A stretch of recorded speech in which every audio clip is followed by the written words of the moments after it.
Let's give a big startup grind welcome for Matt Conwell. Let's see it. Get up. Let's hear it. Let's see it. Let's see it.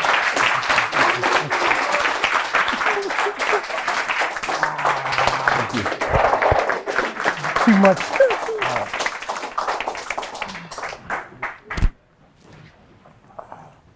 I feel like I've got like your Twitter.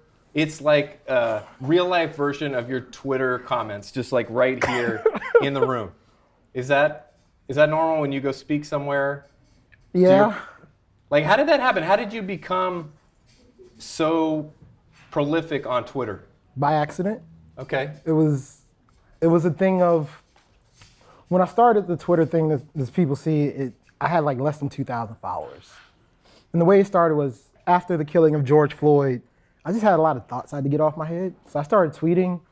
And then I said, I'm gonna tweet every day for 2 weeks and see what happens. And so I started tweeting.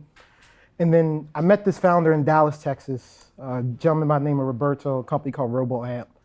It's a Latin guy in Dallas, Texas, building a B2B SaaS company, has revenue, has partnerships, can't get funding. Why? Because he's a Latin guy in Dallas, Texas. So I'm like, okay, I'm gonna help this guy. I go to some folks I know that like to invest in that, try to get him some money. And one of my advisors said, hey, Mac, I like this company, I don't wanna invest in this company. I wanna invest in every company that you find. You keep talking about starting a fund, here's $250,000, go start that fund. I'm like, okay, that's interesting. So then I was like, okay, I'm gonna start this fund, I'm gonna raise some money. And I realized my personal network got me to 400,000, which was a far cry from the goal of 10 million. Wow. But then I noticed that as I was tweeting, other VCs were following me. And so I was like, well, I need to learn. So every time I saw a new VC follow me, I sent them a DM, telling them a little bit about myself and just asking if they'd be willing to talk. And soon, sure enough, a bunch of them started putting time on my calendar. And within like my first couple meetings, I meet Elizabeth Yin from Hustle Fund. And at the end of my first ever meeting with her, she committed money to my fund. And I was like, ooh, that's different. Did you ask or did she volunteer? She volunteered. Yeah, wow. I wasn't asking, I was just looking to learn. And so I was like, so the more I tweet, more people follow me, more meetings I get, maybe more money I get. And so that's how from the middle of June to the middle of September of 2020, I had 1,128 meetings to soft circle my first $3 million. And in that time, all the tweets I was putting out were just things to help founders, educating founders on how venture capital worked. And then every now and then, you get a funny tweet from me talking about like how I had 10 meetings in a row and forgot to schedule a bathroom break. So, I'm just sitting there on meetings, just like wiggling back and forth in my chair. People are like, are you okay? I'm like, yeah, I'm fine. And so that's how the Twitter thing started.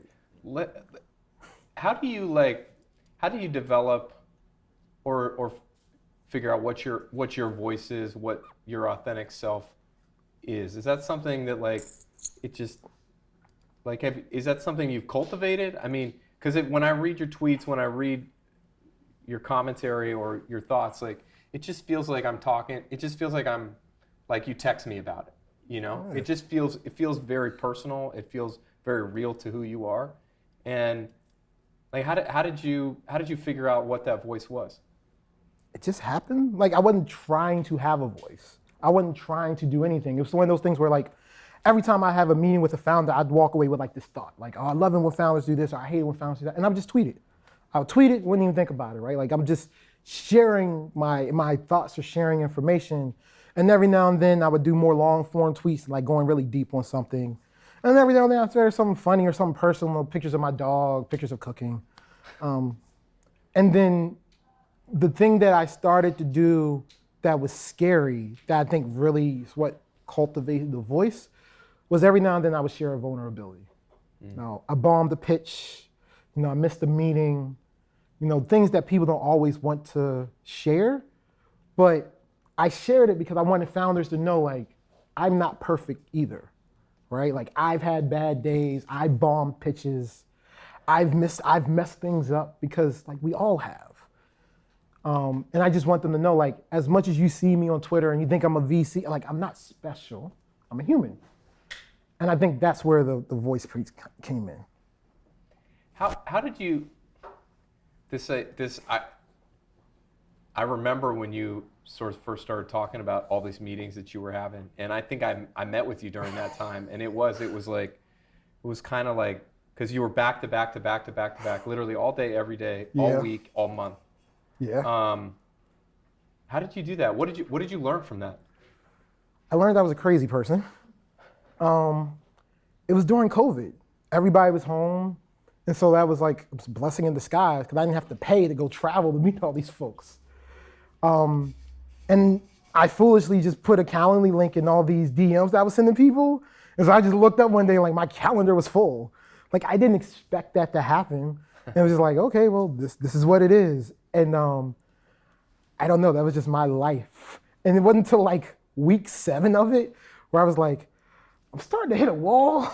It's kind of tough. But it was also a point of desperation. I wanted to raise this fund. I didn't know another way. And when I quit my job, there was no safety net.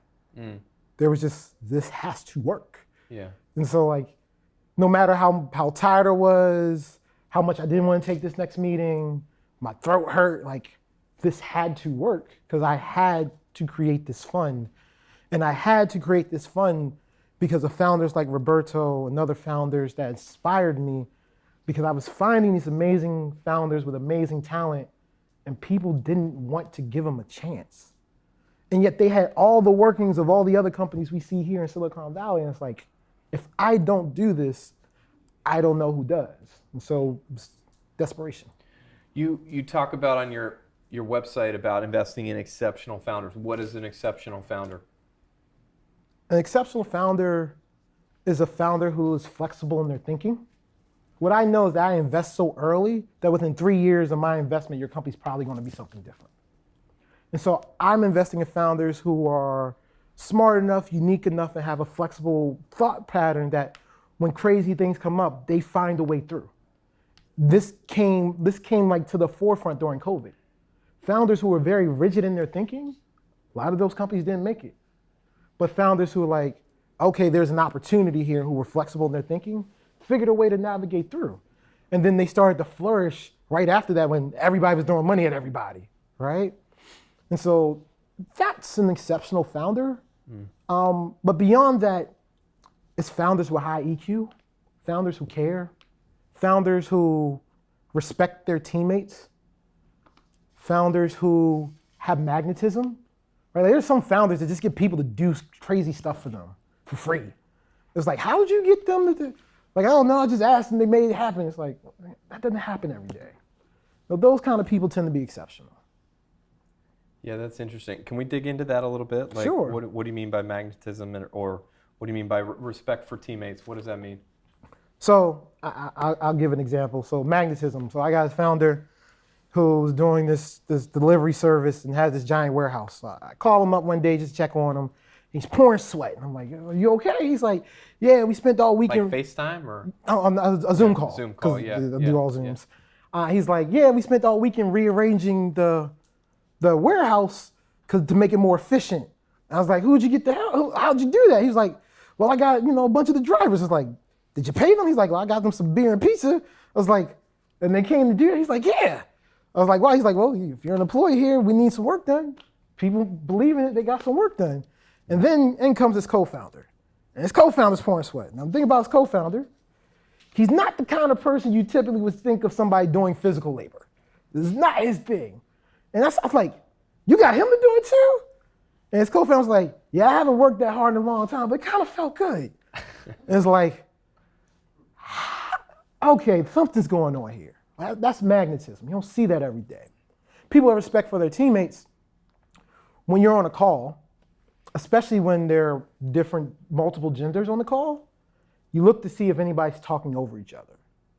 You look to see if somebody allows the other person to get their full thought out. It's actually not common for founders to sit there and let their teammates speak fully without cutting them off. Little things like that are actually indicators for me. I think too, like probably with your time being so structured, like how they manage the call, even down to the minute. Are they ending it on time? Are they starting it on time? Are they being? Do they have a plan as they're going into that, or can it be more of just a conversation? I'm more conversational, Yeah. and I tend to give people grace on time because we've all been late to something. Yeah. So if you show up 3 minutes late, I'd be a jerk to be mean to you or to hold that against you. Because I know I've been 10 minutes late to meetings, and people have given me enough grace to give me their time. So it'd be wrong for me to not do the same for you. Yeah. So you invest in smaller markets explicitly. Mostly. Why? What have you found in those markets that other people haven't found? Well, it's interesting. When I started my career in venture, I worked for basically the early stage investment arm of the state of Maryland. So at one point, my job was to find all the best tech entrepreneurs in the state of Maryland. And then I started a pre-seed fund for underrepresented founders in Maryland. So then my job was to find all the best underrepresented tech founders in the state of Maryland. You gotta get really creative in deal flow. But what I learned was that there was all these amazing entrepreneurs that people weren't paying attention to because they were in Maryland. And 75% of all venture capital goes to 3 states: California, New York, Massachusetts, with 70% of that's all in California. Well, then there's a lot of opportunity left out there. And so I'm just going out for where there's opportunity where other people aren't paying attention. Yeah, and it's not 75% of the tech IPOs are not in those 3 states. Yeah. Right? You know, Utah's got more tech IPOs than New York. Yes. So, and there are these pockets of really amazing investors in different places. I'm thinking of somebody in Indianapolis that's great, or somebody in Steve Case in DC, or yes. Scott Dorsey in Indianapolis, or there's different people that have been able to kind of carve out their space and do some really amazing things. And then they still have relationships here. They still get funded. Those companies still get funded from here, but they're building them there. And what are the advantages? What are the advantages of starting a company in Baltimore versus starting a company in a big tech city? It's cheaper. Yep. Employees are cheaper. Employees are cheaper. It's a great community. You get unlike San Francisco, or out here in the Bay, everywhere you go, everybody's in tech. It's nice to talk to people who have different perspectives. It's amazing how much your thinking will grow and how much of an advantage you can get around your competitors just being in ecosystems where people have different viewpoints. You don't necessarily get that out here. Yeah. And then from a venture side, valuations are lower, so it's good for me. Yeah. Yeah, and you're in the earliest stage, so you really need to bet. Are you the first money in? Often. Yeah. I would say in 40% of our companies, I was the very first check. Yeah.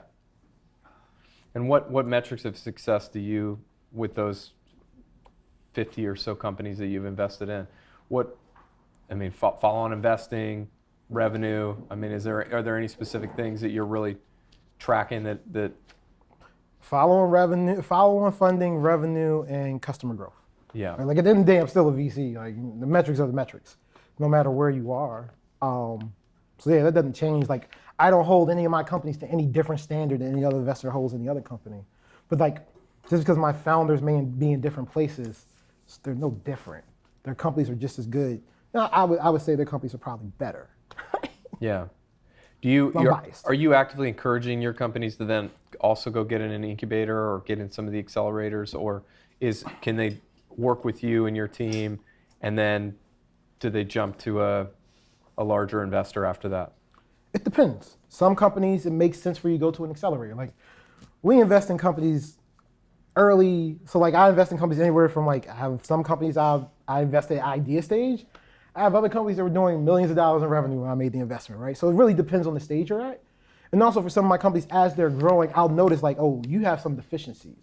And I don't have enough time that I can dedicate to you to help you get through that. But I can probably help you get to Techstars. I might even be able to get you YC or another accelerator, or maybe I can help you get to an industry-specific accelerator.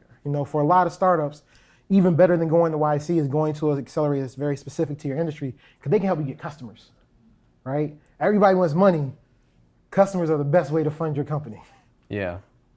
Yeah, let's talk about that. Funding on traction versus funding on an idea.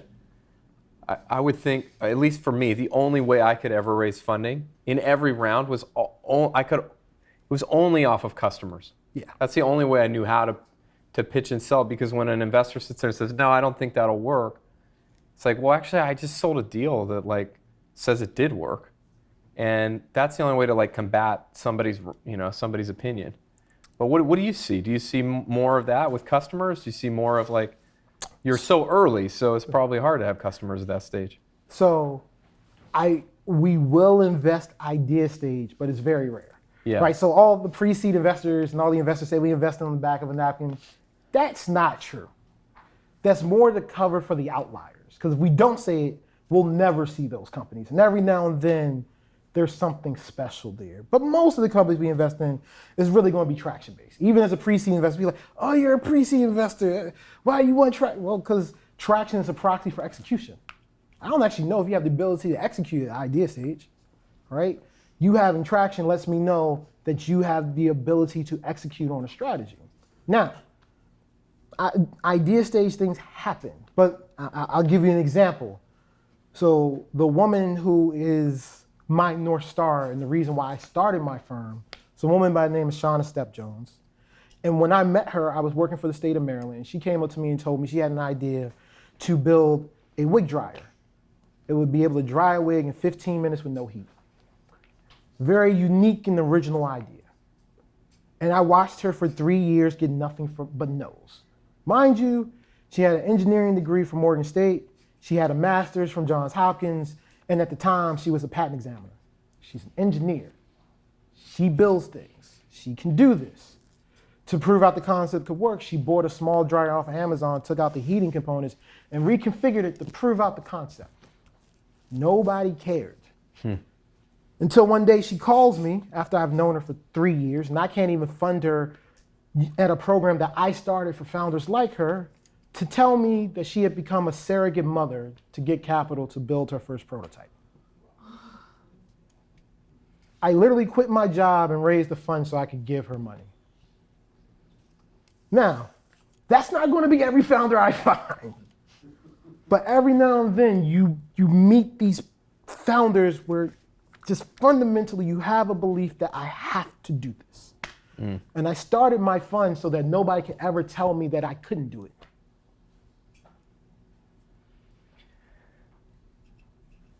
I feel like you, more so than a lot of people I've met in tech, have just been through some really, really hard things. Every startup founder goes through hard things if they're going to be successful. But you in particular have been through incredibly, incredibly difficult things. And I wonder if you could share with us a little bit about how you look at persevering and surviving, how you look at getting through those really hard things. Because everyone, there's this quote that's like, assume that 50% of people assume that everyone you meet has gone through something really hard, and you'll be right at least 50% of the time. Yeah. And especially in a room full of early stage startup people, it's going to be probably 90+%, 100%. Like, how have you looked at the adversity that you've gone through, and how have you overcome it? So, when I was 19, my father died suddenly, which caused my mother to go through some really tough times, because they were high school sweethearts. It was the only man she had ever loved from the time she was 15 to the day she was 48, which led me to go through some hard times, and I ended up homeless.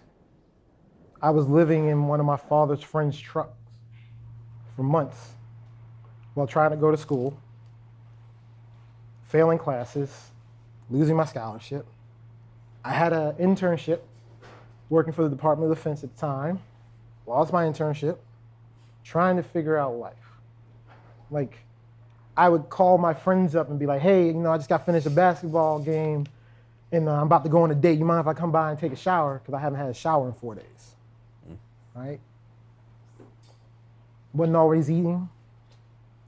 That's the lowest I've ever been. And what happened right after that was I was at school and I told all my friends, I was like, look, I don't know if I'm gonna keep doing the school thing. try and just get a job. And of course, they're all looking at me like, I don't know if that's the right idea. But what they didn't know is like I had no way to pay for school and I lost my scholarship. And so I went on monster.com and I put my resume up. And the great thing about getting an internship with the DoD is I had a top secret clearance and had no clue what the value of that was.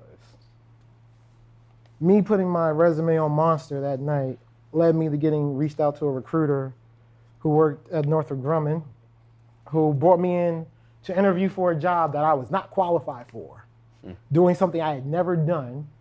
And at the end of that interview, they asked me that I want the job. And I was confused because I'm like, you didn't ask me for my transcripts. I already told you I didn't know how to do this work. Are you sure? They're like, well, you got a clearance and we could put you on this, so do you want it? And I'm like, sure.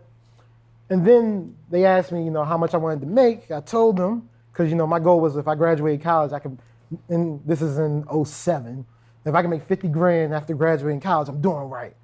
Well, I don't have a college degree, so I asked for a little bit less. They offered me 20 grand more than I asked for. And that started me on the path of being a government contractor. And within 2 years of that, I had a 6-figure job, a 4-story townhome, and 3 cars. But what I knew was I knew what it was like to be at the lowest of the low, and I knew how it could turn around very quickly. So at that point, I wasn't scared of anything, because I could lose it all over again. But I knew how to build myself back up. And that gave me the license to just be reckless. And that's founder life. What, as you think about that now, and you're not, people look at you and say, wow, you got so many followers, like you've made it, you've done it. I know you laugh at that. But like, what is success? What is the goal for you, and where are you along? Let's just start there. Like, where are you ultimately hoping to get to? What does success mean to you? So, I've had people ask me this question before. And the answer is fairly simple for me. One day I'm gonna commission somebody to do a painting. It's gonna be me with my arms stretched out wide in the faces of all the founders I've helped on my journey. And then on the other side, if I'm able to set up a $50 million trust for each of my children, and a $25 million trust for each of my grandchildren, then I would have done well in my career and well for my family. And if I can do that, maybe somebody will say I'm successful.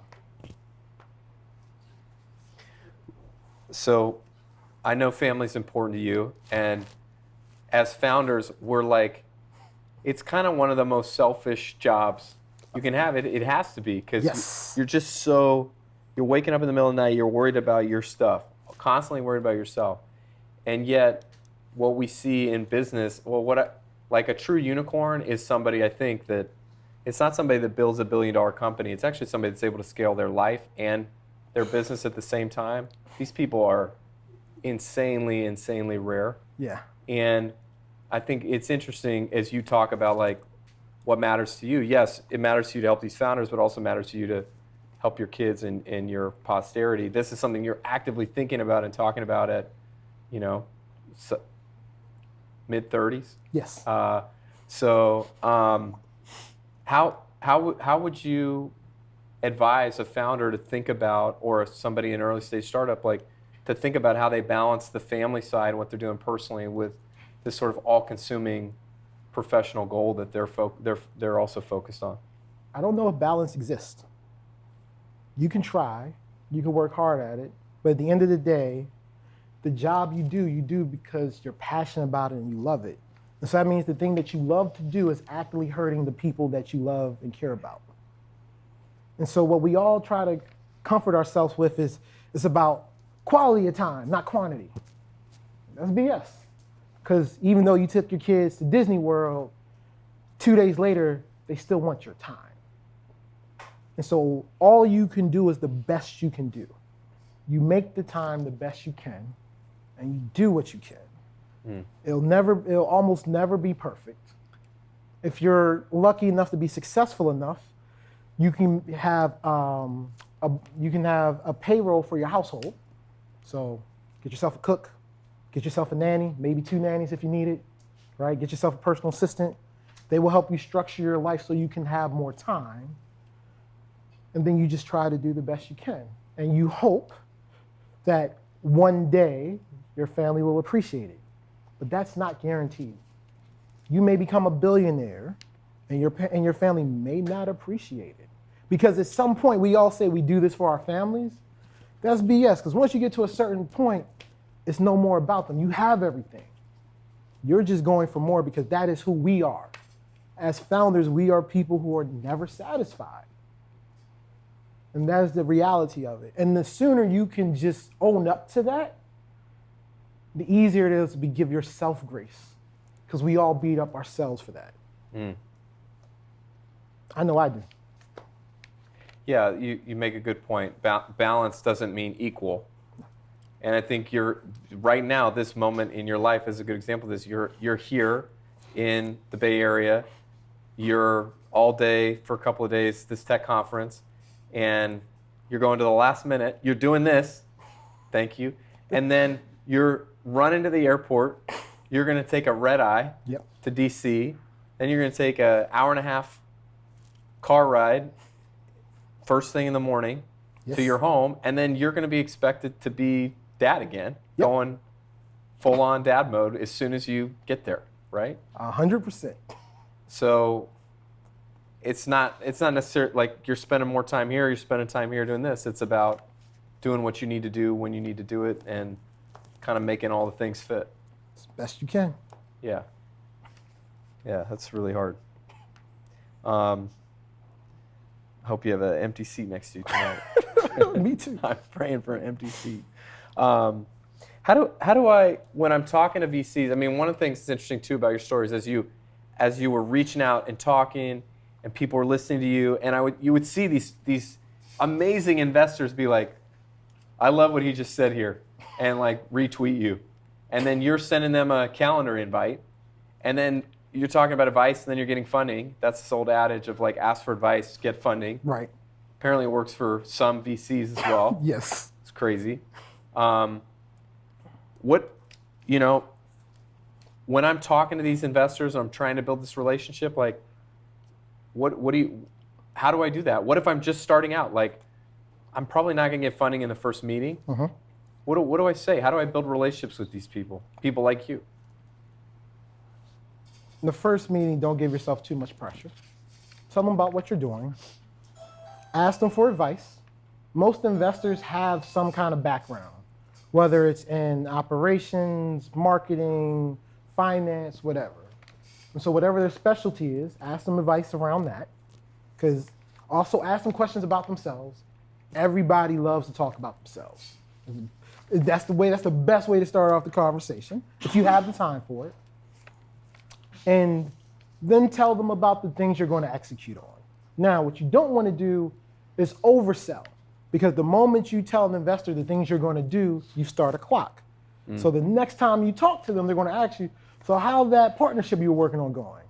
Oh, we're still working on it. Okay. Well, if you keep saying that after 6 months, I've now learned that you haven't been able to close that, right? But for the things that you are working on, that you are going to get done in a short time frame, let them know that. And next time you talk to them, you let them know how you hit those marks and what are the next marks you're working on. And if there's something that you didn't hit, be honest about why you didn't hit it. Because one of the other things is, once I make an investment, we're partners. Well, I need to be able to trust my partners. And the times when your VCs are most valuable aren't when things are doing good and you need to raise more money, because you can do that without us. It's when times are hard and you need more money. That's when you really need us. And at that point, we need to have that relationship where I trust you, where things are going a little sideways, but I trust you and believe in you to get it to the right place. If you're hiding things and being cagey about things, it'll all come to the surface eventually. That's a much harder conversation if you need more money. How do I convince an investor that there's a new market for something in an area that doesn't exist yet? If they don't get it after you told them the first time, you can't convince them. The people who get it are going to get it. And the people who don't, that you find yourself trying to oversell to, they're not going to get it. Maybe if you get enough traction or something else big happens. But in this moment, like, cut your losses, right? Don't try to oversell, because just because you think it's so great, if they don't, they don't. And how do I find the right people who are going to get it? Look, I had to have 4,000 meetings to raise my fund one, so good luck. You'll have no sympathy for somebody that Yeah. pitches people that don't get it. No, just got to keep going till you find those people. And if you can't find those people, stop pitching and just go build it. Because if you start making money, the investors will come. If you get the traction, the investors will come. Because the problem with a lot of founders is you worry too much about investors. You worry too much about getting funding. You did not start a company to meet me, to pitch me, to get funding. That's not why you started your company. You started your company because you found the problem and you said, I can solve that. And I can help these customers. I can help these users solve this problem. That's why you started your company. So go do what you set out to do. It may take longer. It may be harder. It may not be the exact way you wanted it to be. But if you're solving a real problem, customers will come. And if the customers come, all the other stuff becomes easier.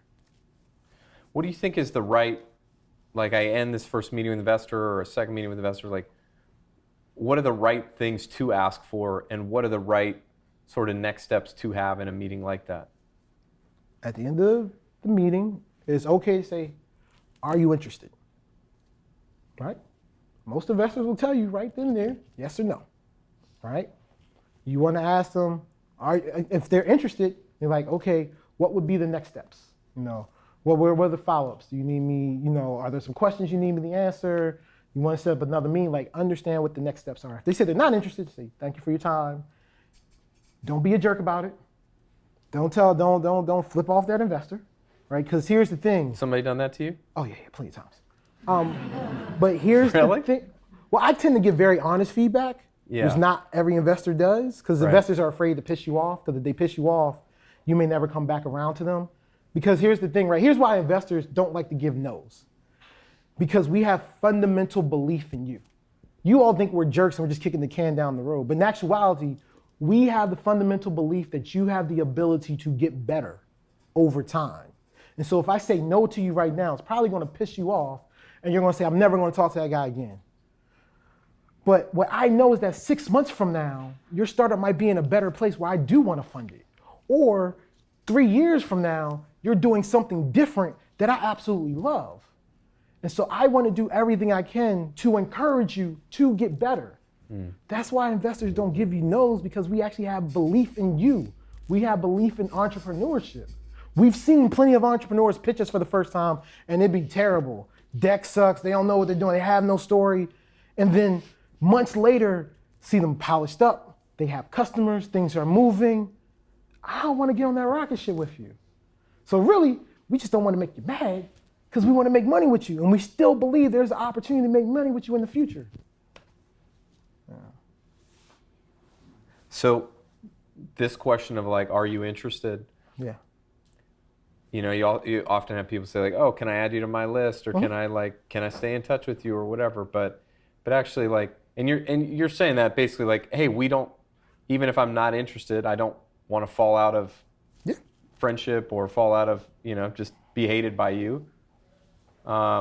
What's the right way to do that? What's the right way to stay in touch with investors without looking annoying or like you said, pushing too far? Ask them if you can add them to your quarterly updates or monthly updates, whatever. If they say yes, do it.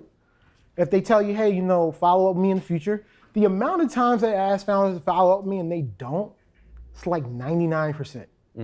I actually want to hear from you in the future, but if you don't want to talk to me anymore, it's fine. It's up to you. And then, as you're building your company, you genuinely have these questions, reach out to those investors with your question.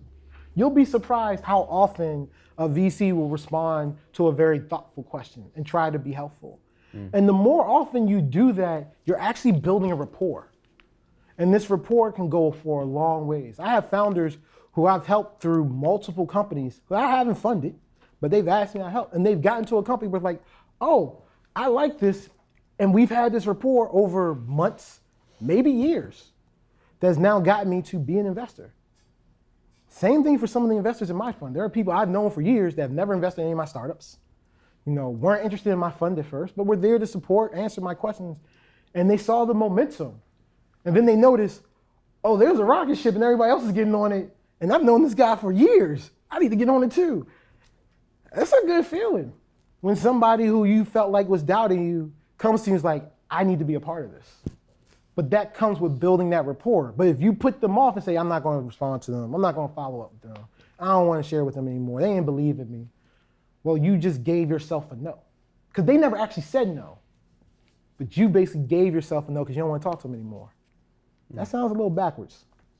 Every round of funding that I've raised the subsequent round was raised by somebody that I had pitched and either said no or they didn't say yes. Mm-hmm. They didn't say totally no, but they also didn't jump at it. And then in the subsequent round, like they ended up leading it. That happened in three rounds for me. And and there were times where it's like one time somebody gave me an offer that was kind of offensive. Mm-hmm. And we said no to it and went with another one. And that person ended up funding the next round. And we could have taken it the wrong way. We could have been angry about it. And that's I've had lots of those weird like you've had people flip you off. I've never had an investor flip me off. But I had some, I've had investors do this the whole time. Mm-hmm. We've been in those meetings and it's painful. And I don't know, there's like, how do you balance like confidence and versus with humility? Like how do you balance these two as a founder? I don't know, even in your own position, like where do I put these two things of like, hey, I want to be humble, but also like, I'm confident and want to change the world. It's okay to tell an investor you disagree. It's okay to tell an investor that you're going to make this happen. But again, don't be a jerk about it. Follow up. And always be thankful for or complimentary of their time. Because time is something that we're all short on. And my time is really valuable because the time I give you is time taken away from my daughter and my son and my wife. And so if I give you my time and I give you feedback that may be tough feedback, and you curse me out or flip me off, that is not time I needed to give you.